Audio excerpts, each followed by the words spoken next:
안녕하십니까.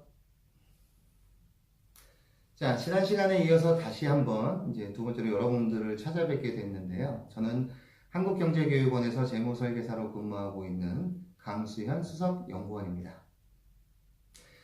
요사이 제가 이제 많은 분들과 상담을 진행하다 보면은 결혼을 하지 않고 혼자 살고 싶다라고 말씀하시는 싱글 여성분들을 많이 만나 뵙게 됩니다.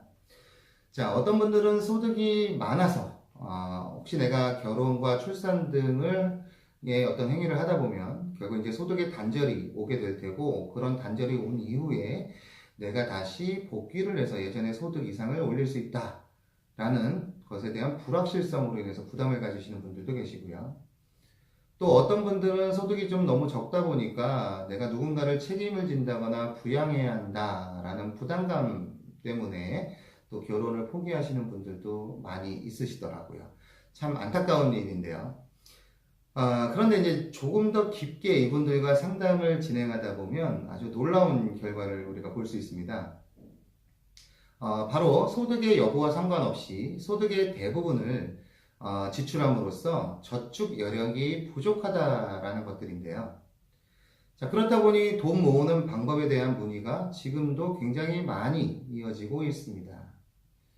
자, 요사이 사람들은 돈을 모으는 것보다 쓰는 것에만 익숙한 경우가 굉장히 많은 것 같습니다. 자, 왜 우리가 이제 초등학교, 중학교, 고등학교 시절을 한번 떠올려 보죠. 돈을 잘 버는 법, 모으는 법. 잘 버는 법, 모으는 법이라 그러면 결국은 내가 공부를 열심히 해서 좋은 대학을 가고, 그 다음에 대기업이나 혹은 전문직, 직종을 갖게 되면 돈을 잘 벌 수 있어. 그리고 이제 방법들도 우리가 이제 사회 시간이나 경제 시간 등에서 그 금융 상품에 대한 아주 맛보기적인 어떤 기초 지식들을 습득하면서 돈을 모으는 방법에 대해서 배우기도 하죠. 자, 그런데 한번 잘 생각해 보세요. 우리가 돈을 쓰는 법에 대해서는 배운 적이 없습니다. 이게 이제 정규 과정에도 좀 있을 법한데요. 앞으로 제가 좀 열심히 노력을 해서 정규 과정에 꼭 이 재무 설계, 즉 돈을 모으는 방법에 대한 어떤 학습도 꼭 이루어질 수 있게끔 한번 노력을 해볼까 합니다. 여러분도 좀 많이 응원해 주시고요. 네. 자, 갑자기 좀 다른 길로 빠졌네요. 자, 제가 이제 어쨌든 이런 이제 싱글 여성분들과 많이 상담을 진행하다 보면은 신청하신 분들의 대부분이 돈이 없다라는 말씀을 많이 하십니다. 돈이 없다. 뭐 이런 이유 중에 가장 대표적인 것 무엇이 있을까요? 네, 바로 과도한 지출로 인한 경우가 많습니다. 자, 우리가 이제 흔히 지출이라고 하면 다 똑같지 않나? 라고 생각하시기도 하세요. 자, 근데 오늘은 이제 우리가 재무 설계, 재무 과정에 대한 얘기들을 하고 있죠. 그래서 재무적 관점으로 한번 지출에 대한 걸 확인해 볼까 합니다. 자, 그렇게 봤을 때 크게 두 가지로 나눠볼 수가 있습니다. 우리가 자산을 불릴 수 있는 도움이 되는 지출이라는 것들이 있고요. 또 우리가 이제 사용을 하게 되면 그냥 없어지는 지출, 이렇게 나눠볼 수 있겠죠. 바로 전자의 것을 비소비성 지출, 후자의 것을 소비성 지출이다라고 얘기해 볼 수 있을 것 같습니다. 자, 그렇다면 우리가 이제 비소비성 지출과 소비성 지출의 각각의 항목들, 그 다음에 구분되는 내용들을 명확히 알아야 우리가 이 지출들에 대한 것들을 잘 구분해서 또 앞으로 사용을 할 수 있겠죠. 자, 그렇다면 비소비성 지출의 항목들에는 어떤 것들이 있을까요?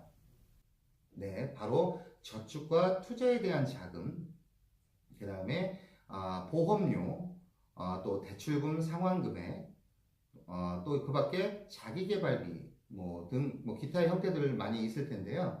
자, 이런 지출은 현재 지출되는 것으로는 나에게 바로 어떤 혜택을 주지는 못합니다.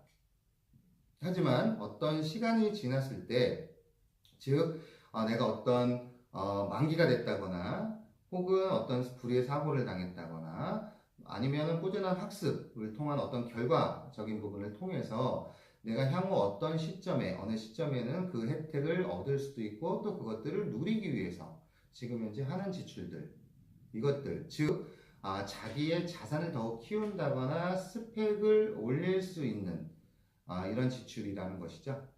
반면 소비성 지출은 생활비, 통신비, 의류 미용비, 유흥비 등으로 사용되는 지출로서 생활을 함에 있어서 꼭 필요하기는 하지만 지출의 관리가 되지 않을 경우 매달 불규칙적인 지출이 빠져나감으로 인해서 우리가 이런 소비성 지출이 많아지게 되면 결국은 내가 가진 자산 부분이 마이너스의 형태로 돌아올 수밖에 없는 것이죠. 즉, 이런 소비성 지출은 어떻게 관리하느냐에 따라서 본인의 미래가 달려 있다라고 볼 수밖에 없습니다. 결국 앞서 말씀드린 과도한 지출로 인한 저축할 여유 자금이 발생하지 않는다면 우선 가계부 등을 작성해 보셔서 우리가 지출에 대한 분석을 명확히 해 보셔야 합니다. 자, 과도한 지출은 없었는지 혹은 지출 중에서 꼭 필요하지 않은 것들은 있었는지 등을 확인해 보면 저축과 투자로 이어질 수 있는 자금의 규모를 먼저 잡아보실 수가 있으실 거고요. 우리가 이제 저축의 가장 기본적인 원칙이라고 할 수 있죠. 선저축, 후지출. 자, 이런 기본적인 원칙을 잘 지켜나가신다면 누구나 충분히 저축과 투자의 길로 들어설 수 있다라고 확신합니다.